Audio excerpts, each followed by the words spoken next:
So before we dive into our strategies, I'm going to share with you 3 common mistakes a lot of parents make, and I was guilty of them too.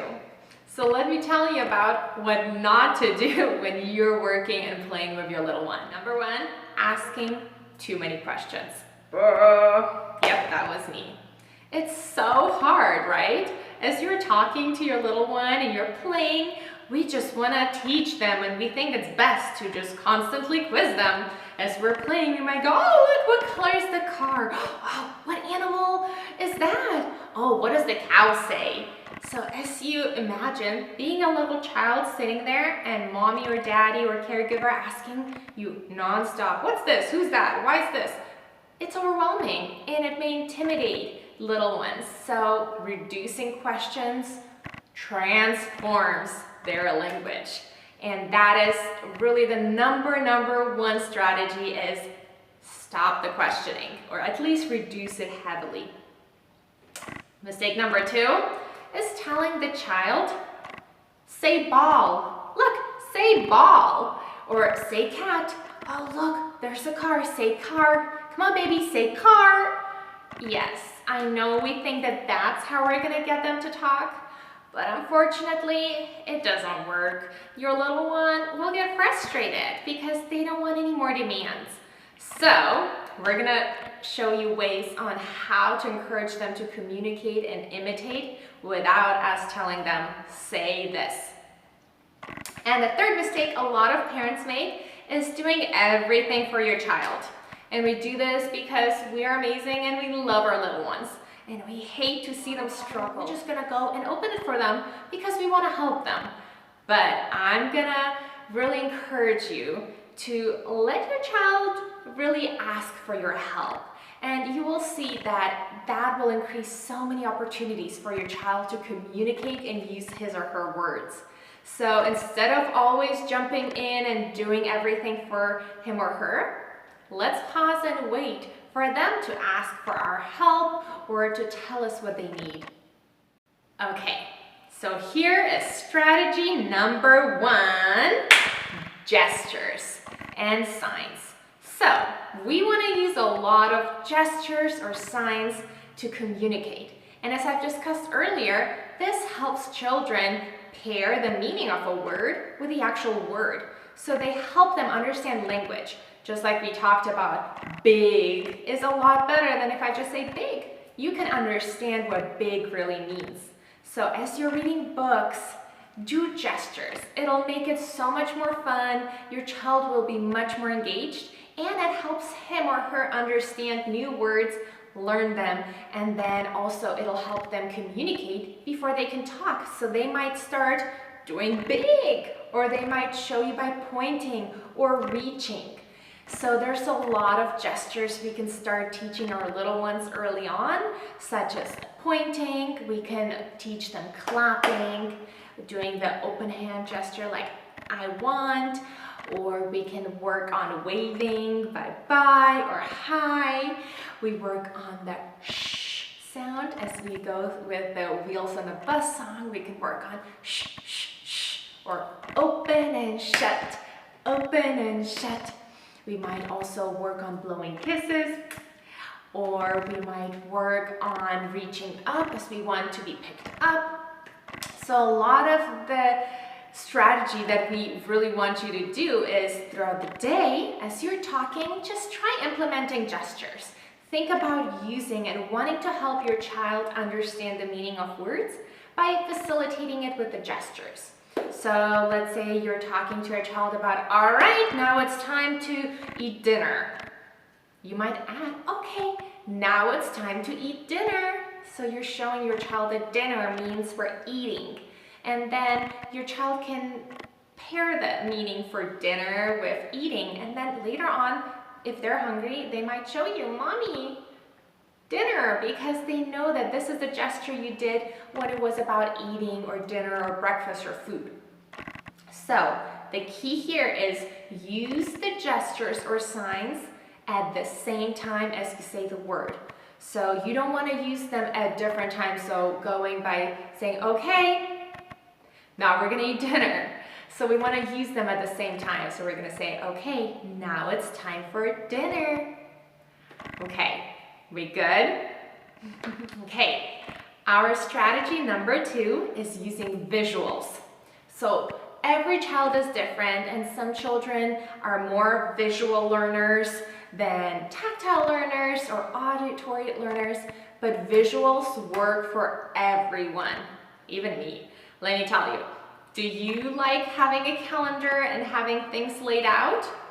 Most people like seeing and using that visual support to help us remember things, knowing what's going on, or being able to structure our day. So do children. They thrive on routines and being able to know what to expect.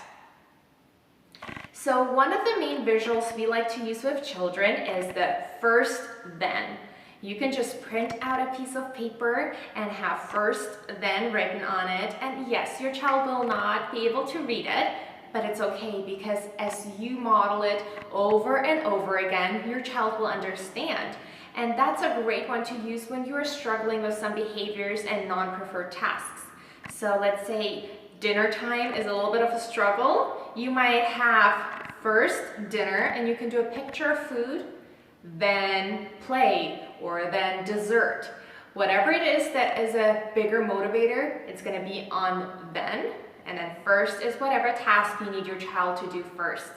And that really helps children to understand what is expected and for them to prepare for what's next. Another great visual is a picture of yes and no. So you can do a happy green face and no, a red sad face.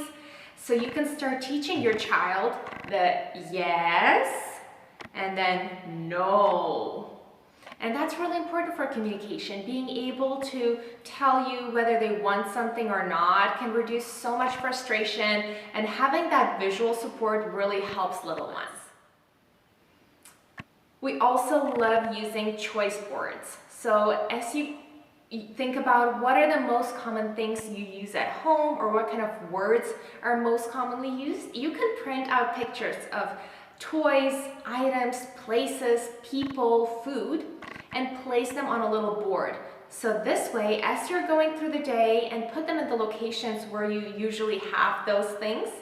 And as you say, let's say we're talking about milk, you can take the picture of milk and talk about milk. So eventually, if your child wants something, you can give them the board with just 2 choices, and he or she can pick which one he or she wants. So as we talked earlier about schedules, having a visual schedule really helps a lot of children, especially if you're struggling with certain routines. That can really lessen that anxiety and stress by having it all laid out. And I will provide for you guys a little visual schedule that you can create at home as well. But basically what it is you're gonna have a visual little strip that you can print out, and you're gonna put your schedule for the day, starting with wake up or brushing teeth, breakfast, getting dressed, playtime, school, whatever you have going on. This way your child can see what's next and prepare for the transitions. Next, we have our reward chart, which is probably the most commonly used visual support. And that's a great one, whether you use stickers or stars. It's a great way to help your child really understand and communicate as well. So, as you start using visuals, you really want to start with the most enticing and motivating items. So you're not going to put broccoli on your choice board because most likely your child will not care for that broccoli. So you're going to use whatever is most important and really motivating for your child. Okay, our next strategy is choices. That is such a great way to help children communicate. When we talk to our little one, rather than assuming what he or she wants, and rather than asking yes/no questions, we can give choices. This way, they already know the 2 words that are the options, so they already have the word for it, and they just need to imitate whatever choice they want. So, Again, we're not asking yes/no questions, so the opportunity for your child to actually use words is much larger now as we give them choices. So for example, as you're offering your child breakfast in the morning, you can ask them, okay honey, do you want egg or do you want Cheerios?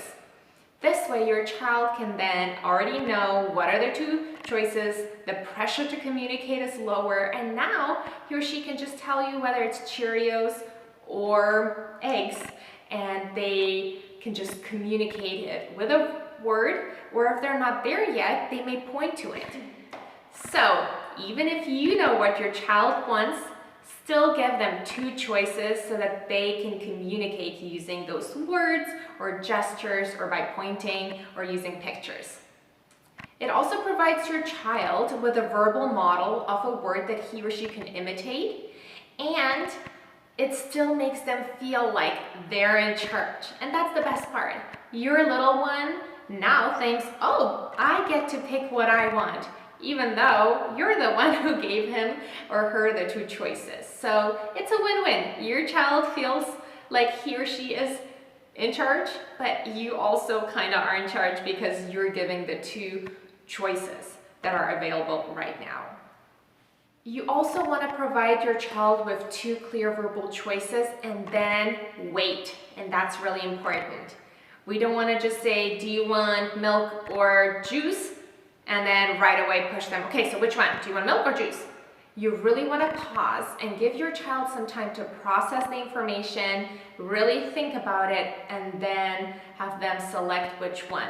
So again, waiting is really, really important here after you offer the two choices. And once your child does communicate to you, whether it's through using words or pointing, then you want to give them immediately that item, and you may reinforce that by saying, oh, good job telling me that you wanted juice, so that they know that now they're successfully communicating their needs with you.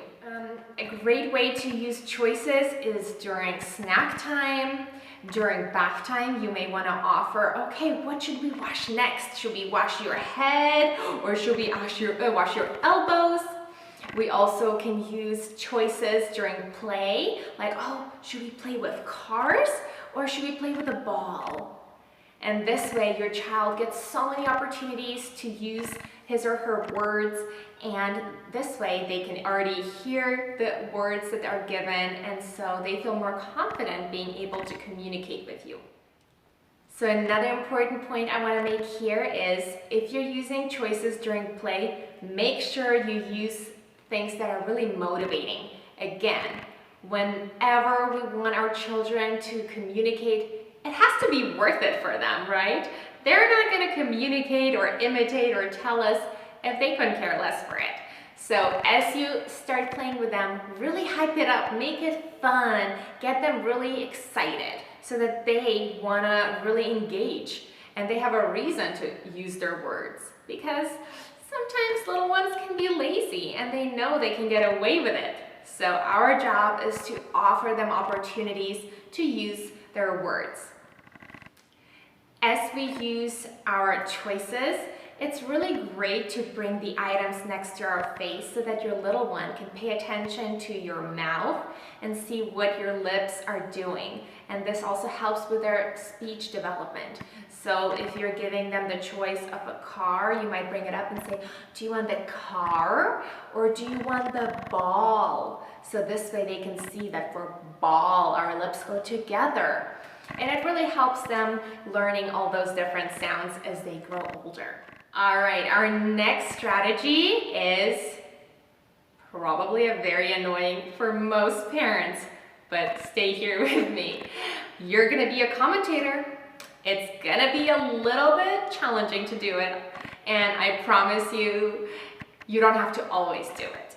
But I want you to pretend to be a commentator and just narrate your day, narrate what you're doing and what your little one is doing.